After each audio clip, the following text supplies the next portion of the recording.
A bloom is described as a rapid increase or nearly equal decrease of phytoplankton population. Harmful refers to the microalgae organisms that can harm marine living resources and ecosystem, as well as have a negative effect on human health.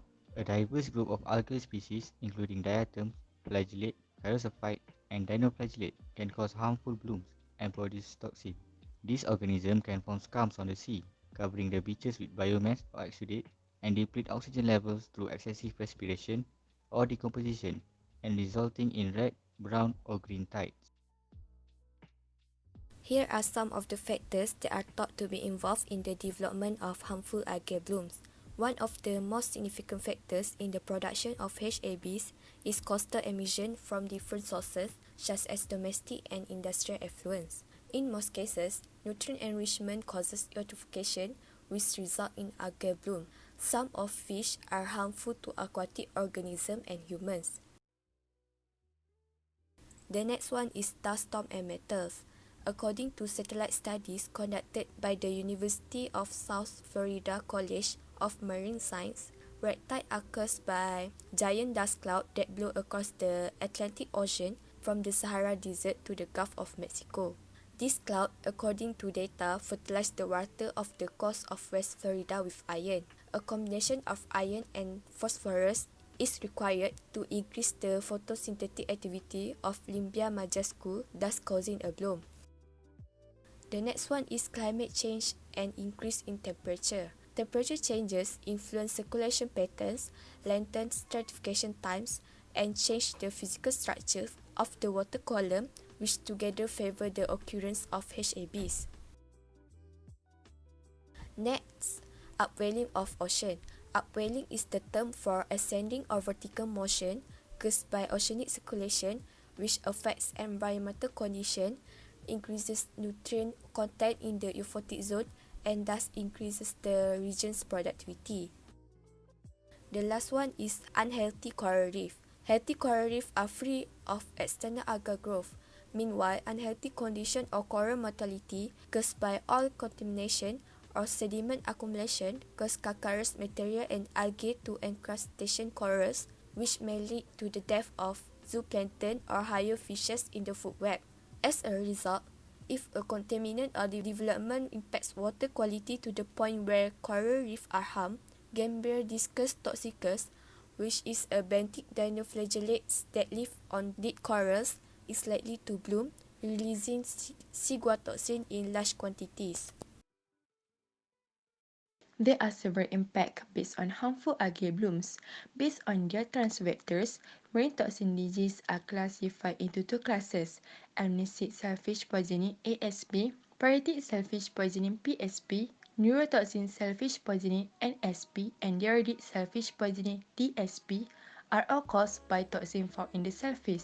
Toxin carried by fish causes ciguatera and tetrodotoxin poisonings. Humans may be exposed to toxins that are released directly into the water or air. This can happen naturally as a result of turbulence-induced cell destructions or as a result of human activities such as water treatments. Toxins are breathed in and absorbed in the nose, mouth, or lung. Respiratory pain and other ailments are common symptoms of these conditions. For amnesic shellfish poisoning, toxins domoic acid is produced by diatom pseudonecia. For parasitic shellfish poisonings, a group of marine phycotoxins produced by several dinoflagellates like Alexandrium species causes parasitic shellfish poisonings. Toxins that have been produced include saxitoxins, neosaxitoxins, and cytoxins.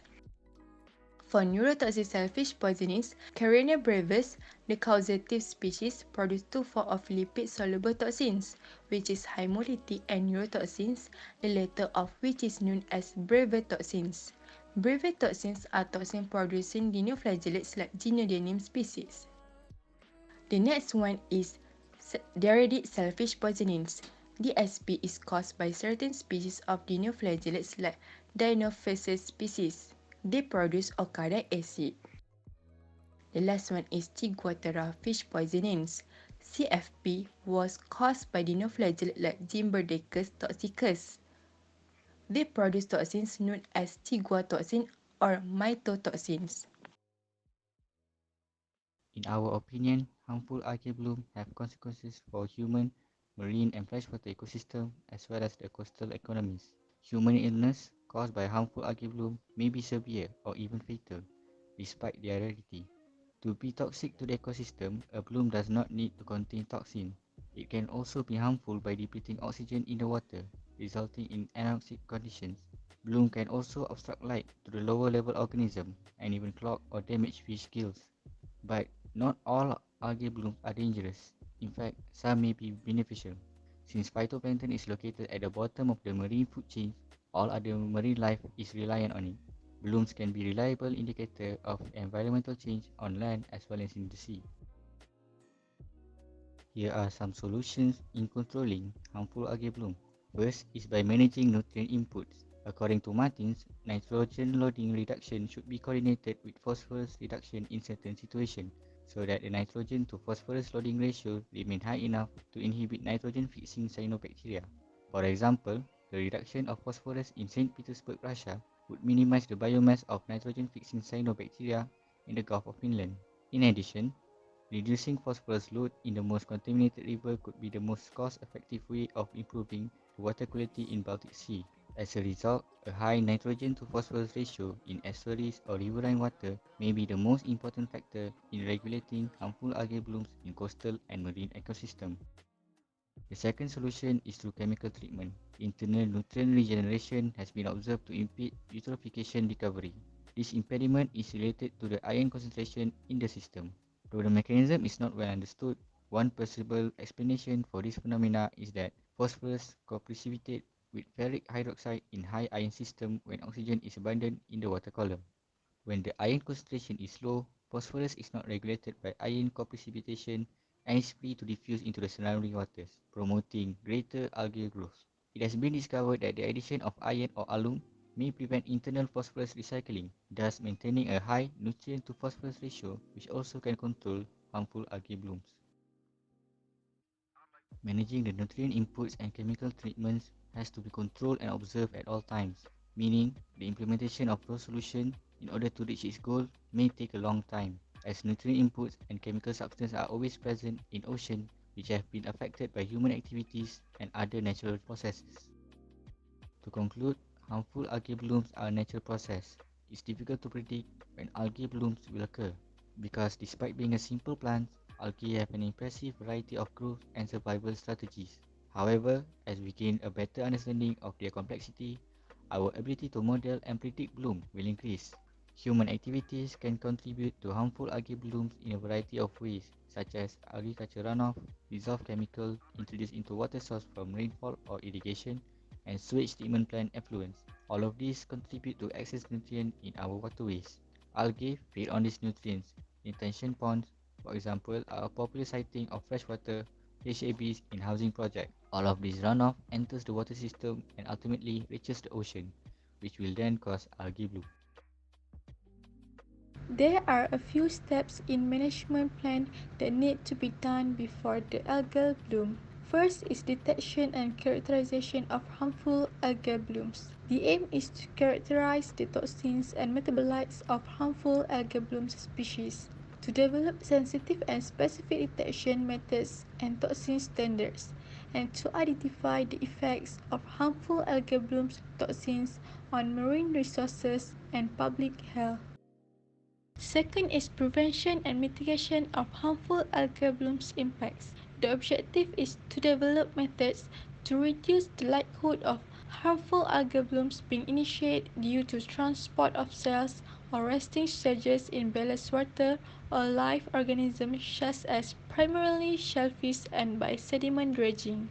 Determine the mechanisms by which harmful algal blooms harm higher trophic levels and develop techniques to protect shellfish and fish aquaculture, and to develop methods and policies to protect human health and ensure the information reaches the public and resources managers in the most useful form, and facilitate the development of procedures for rapid regional response to harmful algal blooms events, And lastly is to evaluate the potential for establishing or enhancing shellfish communities to restore natural phytoplankton populations and reduce dominance of harmful algal blooms organisms.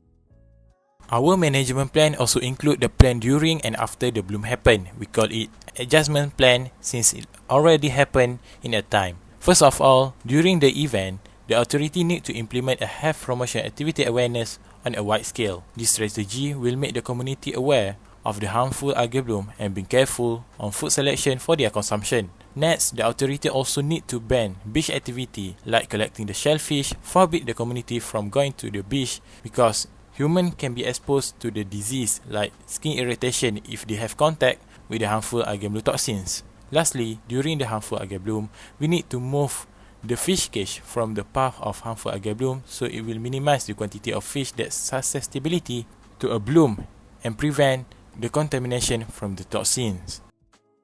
Next, for the management plan after the event, we name it as an reduction plan since it already left the trace of harmful algal bloom. So, after the event, we need to produce a report about the bloom event on how to prevent the phenomena from happen again in the future. So the community can see how bad the event will harm us and then they will be more aware, precautious if there an upcoming event in the future. Next, we also must implement a remote sensing model to observe and detect the presence of harmful algal bloom at the ocean, so the community will alert with the warning before the event happen. Lastly, the authority must have an agreement with local agency that are responsible to deal with nutrient over-enrichment and seafood safety. This will secure the safety of our waterways and being in a good condition.